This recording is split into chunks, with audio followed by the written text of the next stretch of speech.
ಅಸಹಜ ಲೈಂಗಿಕ ದೌರ್ಜನ್ಯ ಕೇಸ್ನಲ್ಲಿ ಸಿಐಡಿ ತನಿಖೆ ಚುರುಕುಗೊಂಡಿದೆ. ಸೂರಜ್ ಸಮ್ಮುಖದಲ್ಲೇ ಸ್ಥಳ ಮಹಜರು ನಡೆದಿದ್ದು, ಈ ಕೇಸ್ನ ಕುರಿತ ಒಂದು ರಿಪೋರ್ಟ್ ಇಲ್ಲಿದೆ ನೋಡಿ.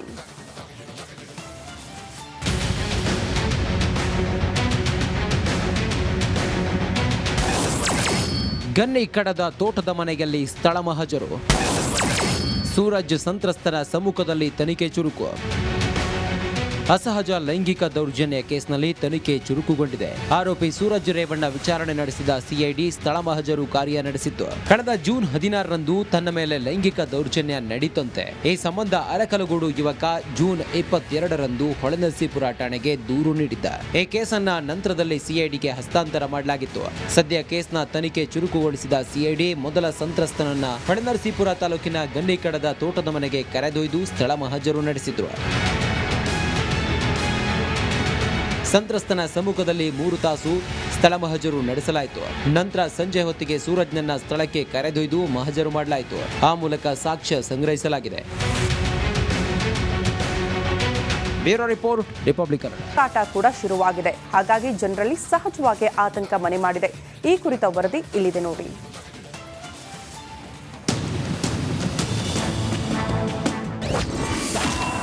ಕಾರವಾರದಲ್ಲಿ ಡೆಂಗಿ ಕಂಟಕ, ಕ್ರಮ ಕೈಗೊಳ್ಳಲು ಜನರ ಒತ್ತಾಯ. ಉತ್ತರ ಕನ್ನಡ ಜಿಲ್ಲೆಯಾದ್ಯಂತ ಮಳೆ ಆರ್ಭಟ ಜೋರಾಗಿದೆ.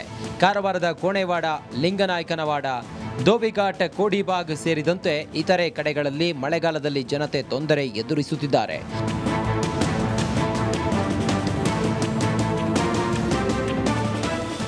ಮಳೆಗಾಲದಲ್ಲಿ ರಾಶಿ ಬೀಳುತ್ತಿರುವ ಕಸದ ರಾಶಿ, ಹಳೆಯ ಟೈರ್ಗಳು, ಬಾಟಲ್ಗಳಿಂದ ಸೊಳ್ಳೆ ಉತ್ಪತ್ತಿಯಾಗುತ್ತಿದೆ. ಚರಂಡಿಗಳಲ್ಲಂತೂ ಸೊಳ್ಳೆಗಳ ಸಂತಾನ ಅಭಿವೃದ್ಧಿಗೆ ಪೂರಕವಾಗಿದೆ. ಹೀಗಾಗಿ ಕಾರವಾರ ನಗರದ ನಾಗರಿಕರು ಮಾರಕ ರೋಗಗಳ ಭೀತಿ ಎದುರಿಸುವಂತಾಗಿದೆ ಎಂದು ಸಾರ್ವಜನಿಕರು ಆರೋಪಿಸಿದ್ದಾರೆ. ಇವರು ಇದು ಮಾಡಿದ್ದಾರೆ, ಆದರೆ ಇಲ್ಲಿ ಒಂದು ಗಟರ್ ಕ್ಲೀನ್ ಆಗಲಿಲ್ಲ. ಎಲ್ಲ ಗಟರ್ಸ್ ಹಾಗೆ ಇದ್ದಾವೆ. ಇದ್ರ ಹಿಂದೆ 3-4 ವರ್ಷದ ಹಿಂದೆ ಇಲ್ಲಿ ಮ್ಯಾಕ್ಸಿಮಮ್ ಡೆಂಗು ಕೇಸಸ್ ಆಗಿತ್ತು. ಸುಮಾರು ಏನಿಲ್ಲ ಇದ್ರೂ ಒಂದು 70-80 ಕೇಸ್ ಇಲ್ಲಿಂದ ಮಂಗಳೂರು ತಗೊಂಡೋಗಿದ್ದೇವೆ. ಸೊ ಈಗ ಕೂಡ ಅವರಿಗೆ ಮುನ್ಸಿಪಾಲಿಟಿ ಇವ್ರಿಗೆ ಕಂಪ್ಲೇಂಟ್ ಮಾಡಿದ್ರು, ಯಾರು ಕ್ಲೀನ್ ಮಾಡ್ತಾ ಇಲ್ಲ. ಇವತ್ತು ಅವ್ರೇನೋ ಇದು ಮಾಡಿದ್ದಾರೆ, ಅವ್ರಿಗೆ ನಾವು ಕಂಪ್ಲೇಂಟ್ ಮಾಡಿದ್ದೇನೆ. ಮತ್ತೆ ಇಲ್ಲಿ ಮೋಸ್ಟ್ ಆಫ್ ದಿ ಏನು ಗೊತ್ತಾ, ಹೊಲ್ಸು ಇದು ಸರಿ ಪಿಕಪ್ ಆಗ್ತಾ ಇಲ್ಲ. ಕೌನ್ಸಿಲರ್ ಅಂತೂ ಬರ್ತಾ ಇಲ್ಲ ಎಲ್ಲರೂ. ಏನು ನೋಡಿ, ಕಾರವಾರದಲ್ಲಿ ನಡೆದ ಡೆಂಗಿ ಜ್ವರ ನಿಯಂತ್ರಣ ಸಂಬಂಧ ನಡೆದ ಕಾರ್ಯಕ್ರಮದಲ್ಲಿ ವ್ಯಕ್ತಿಯೊಬ್ಬರು ಸ್ಥಳೀಯ ಸಂಸ್ಥೆಗಳ ವಿರುದ್ಧ ತಮ್ಮ ಅಸಮಾಧಾನ ವ್ಯಕ್ತಪಡಿಸಿದ್ರು. ಕಳೆದ ಹಲವು ವರ್ಷಗಳಿಂದ ಕಾರವಾರ ನಾಗರಿಕರು ಡೆಂಗ್ಯೂ, ಮಲೇರಿಯಾ ಕಾಯಿಲೆಯಿಂದ ತೊಂದರೆ ಎದುರಿಸುತ್ತಿದ್ದಾರೆ. ಇದಕ್ಕೆ ಪ್ರತಿಕ್ರಿಯಿಸಿದ ಶಾಸಕ ಸತೀಶ್ ಸೈಲ್ ಕ್ರಮ ಕೈಗೊಳ್ಳೋದಾಗಿ ಹೇಳಿದ್ರು.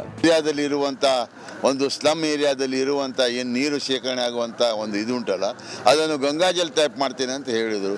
ಆ ಗಂಗಾಜಲ ಆಗಿ ಉಳಿತು. ಇವತ್ತಿನ ತನಕ ಅದ್ರ ಏನೂ ಆಗಲಿಲ್ಲ. ಆದ್ದರಿಂದ ನಾವು ಅದಕ್ಕೆ ಏನಾಗಬೇಕು ಅಂತ ಹೇಳ್ಕೊಂಡು ಸರ್ವ ಪಕ್ಷದವರು ಕೂಡ್ಕೊಂಡು ಆ ಒಂದು ಡಿಸಿಷನ್ನ ತಗೊಳ್ಬೇಕಂತ ಆಗಿದೆ. ಮತ್ತು ಪರಿಸ್ಥಿತಿ ಜನರಿಗೆ ತೊಂದರೆ ಆಗಬಾರದು. ಕಾರವಾರದಲ್ಲಿ ಭಾರಿ ಪ್ರಮಾಣದ ಸೊಳ್ಳೆಗಳು ಉತ್ಪತ್ತಿಯಾಗುತ್ತಿದೆ. ಹೀಗಾಗಿ ನಾಗರಿಕರು ಡೆಂಗ್ಯೂ ಮತ್ತು ಮಲೇರಿಯಾದಂತೆ ಕಾಯಿಲೆಗೆ ತುತ್ತಾಗುತ್ತಿದ್ದಾರೆ. ಹೀಗಾಗಿ ನಗರಸಭೆ ಇನ್ನಾದರೂ ಎಚ್ಚೆತ್ತುಕೊಂಡು ರೋಗ ನಿಯಂತ್ರಣಕ್ಕೆ ಸಹಕರಿಸಬೇಕಾಗಿದೆ. ಶೇಷಗಿರಿ ಮುಂಡಳ್ಳಿ, ರಿಪಬ್ಲಿಕ್ ಕನ್ನಡ, ಕಾರವಾರ.